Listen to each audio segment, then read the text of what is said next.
Hello my lovely students. Бүгінгі сабақта біз 4-ші сынып ағылшын тілі пәнінен English Language for Kazakhstan Grade 4 кітабының 20 және 21-ші беттегі тапсырмаларын талқылайтын боламыз.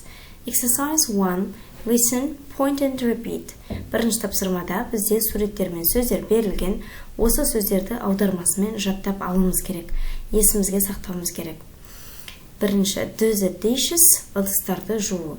Feed the fish, балықты тамақтандыру. Make the beds, төсекті жинау. Tidy the room, бөлмені тазалау, жинау. Walk the dog, итті серуендету, серуенге алып шығу. Take out the rubbish, қоқысты шығару. Water the plants, гүлдерді суару.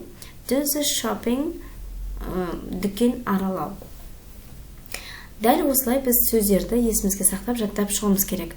Тек қана ағылшынша бір рет оқып беретін боламын.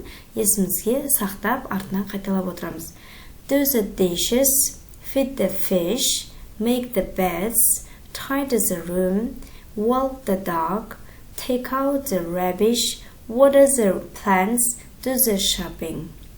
Exercise 2. Listen and match. Екінші тапсырмада біз тыңдауымыз керек, және де астында берілген әріптермен белгіленіп берілген сөйлемдерді сандармен сәйкестендіруіміз керек. Кім қандай іс-қимыл жасады?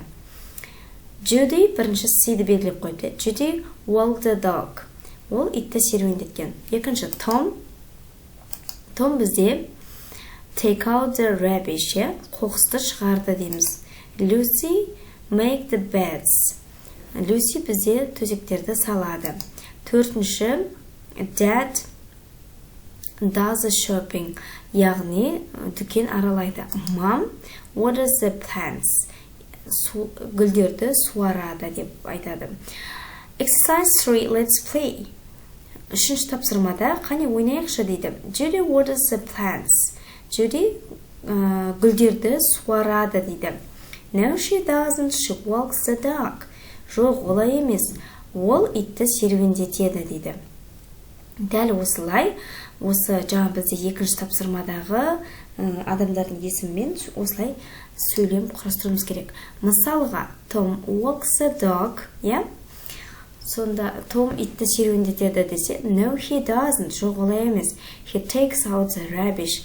Ол қоқыстарды шығарады дейміз. Lucy makes the bed. Lucy төсекті салады, жинайды. Yes, she does.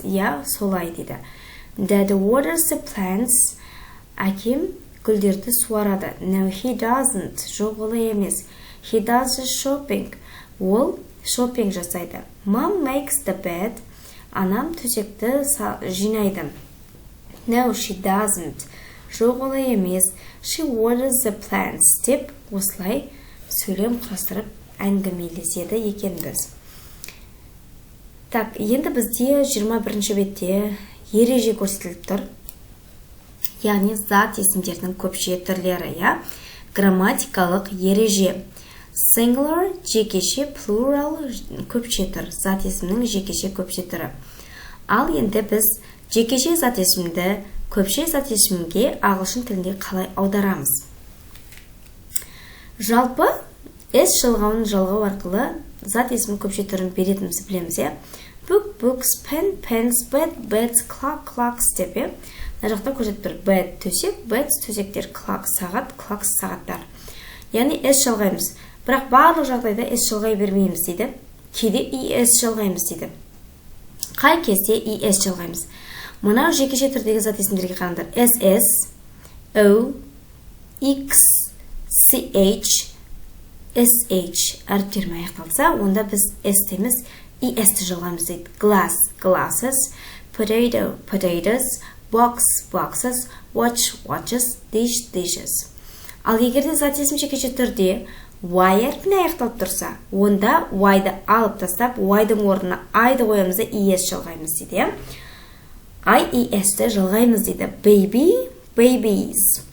Ал егерде зат есім жекеше түрде F немесе FE-ге аяқталып тұрса, FE-ді алып тастап, орнына V-ті жалғаймыз дейді. Мінекей қараймыз.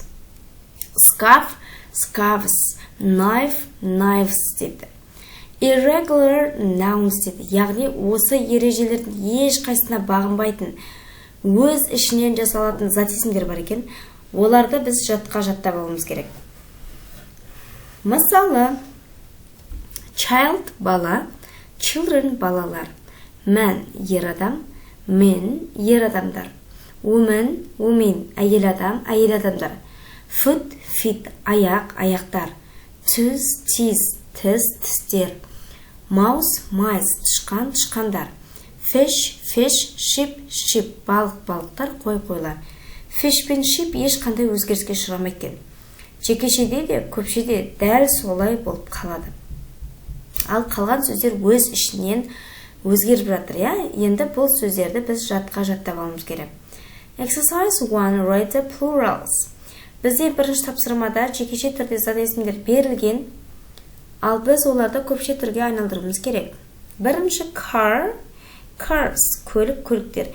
Екінші teddy дейді, қараймыз. Y әрпіне аяқталса не істейміз дедік жаңа? Y-ға аяқталса, Y-ды алып тастаймыз дағыны babies деп жалғанымыз керек, Сол сияқты teddy, teddies. Man болса, оның көпше түрі man, A әрпін E әрпіне өзгерте салдық болды. Watch, watches. SH-ға аяқталса, ES жалғаймыз, Knife, FE-ге аяқталса, FES жалғаймыз дедік. Knives. Ship болса өзгермейді дедік, ship болып қалады екен. Exercise 2. Make sentences look at number. Екінші тапсырмада сөйлемдерді дұрыс құрастыр және суреттермен сәйкестендір дейді. Бірінші сөйлемдерімізді дұрыстап құрастырып алайық, яғни сөздердің орын тәртібі өзгеріп кеткен, біз орын тәртібімен ретімен қойып сөйлемді дұрыс құрастыруымыз керек. Let's do the dishes. Ыдыстарды жуайық дейді. Яғни бұл жерде бізде біріншісін орын тәртібімен қойып қойған, Екінші, feed the fish, please. Балықтарды тамақтандыршы. Үшінші, take out the boxes, please. Үшінші, бізде қораптарды сыртқа шығар дейді. Төртінші, can you water the plants? Гүлдерді суаршы, суарып жібере аласың ба деп сұрақ қылып тұр, Так, енді біз суреттермен сәйкестендіруіміз керек. Бірінші, let's do the dishes дегеніміз ыдыстарды жуайық. Ыдыс жуу суретіне байланыстырдық. Екінші, feed the fish, please деп тұр, балықтарды тамақтандыр деп тұр. Үшінші, take out the boxes. Төртіншісі шығып кетті, уже бізде гүлді суару. Үшінші, бізде қораптарды сыртқа шығару. Осымен бүгін бізде тапсырмаларымызды талқылау сабағымыз аяқталды. Сау болыңдар.